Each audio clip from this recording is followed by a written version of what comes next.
Welcome into Buckeye Backers Live. We are live in the Woody. Just had the Ryan Day press conference. This team is now 4-0. What more can we expect from a team? They went and beat the number one team in the nation in Texas, then go on the road in a hostile environment and come back with a W with a really kind of green group. They've been around for a long time, but not a lot of experience actually on the field.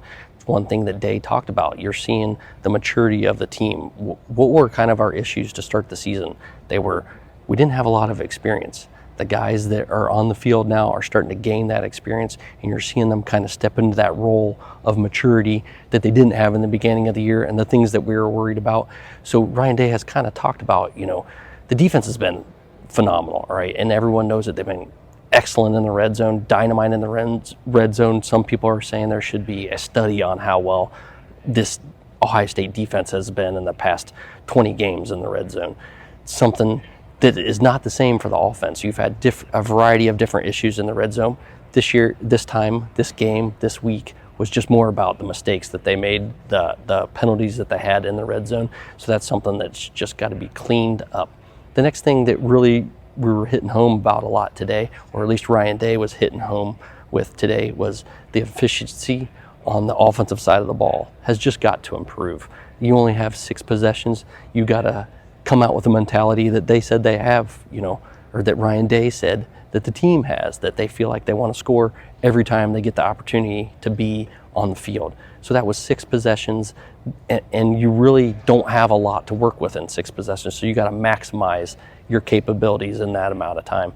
Ryan Day, really stressed that multiple times, saying, only 6 possessions, and that really does kind of shrink the game for you, especially if you have that one turnover.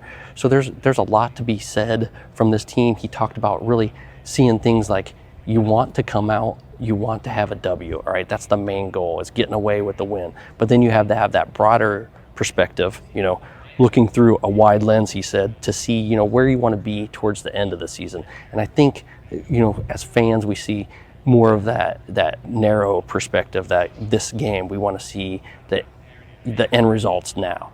And with this team not having the maturity that maybe other teams have had, you're not going to see that. And that's kind of what I take away from Ryan Day's message to the media is, look, this is a development over time, right? This is more of an NFL approach. There's going to be more development going on from time to time. You're going to set things up for later on in the future. I think that's what we're seeing.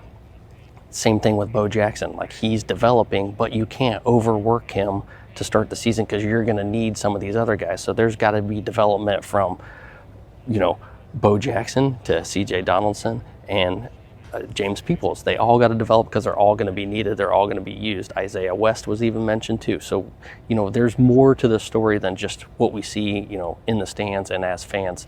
There's a development going on. There's a process going on. And this offense, you're going to see it, come together as the year goes on. You're going to see more and more and more, and they're going to develop more and more and more.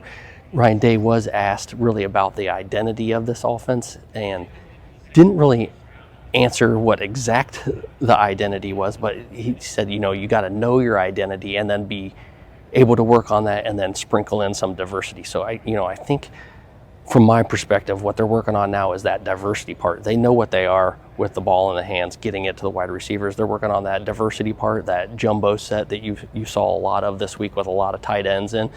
So maybe they're just trying to sprinkle that in when they know they can. And I don't want to, nothing against Washington, but this is a team that I feel like this coaching staff and this team knew that they could beat with whatever approach that they wanted to use. And I say that lightly, but it seems like it's the case to me. Working on some of the things that you want to get through, put this team in some hard places where they have to block better, they have to get out of their comfort zone. That seemed to be a little bit of what they did. But then, starting off the second half, hey, everything was perfect, right? Going down the field, passing the ball, getting it to your dynamic receivers, getting 3 sets, 2 wide receiver sets, and getting more out of that jumbo set. So, the efficiency was there. It was just the scoring wasn't, and some of that was because of the turnover, because of not getting that 4th and 1. He did say, if you would have hit that first down on that 4th and 1, we could be completely talking about a different style game. All right. So the second half, they came out, they did what they needed to do. They took care of business. They'll be back in the shoe next week. So this Saturday, under the lights against Minnesota. Maybe this team's a little bit different. Maybe they've grown, from that road trip to the point where, they've established that identity, and they're going to be able to light the scoreboard up. With this Minnesota team, you would expect that, and I hope that that's what's happened, and that's what we get to see.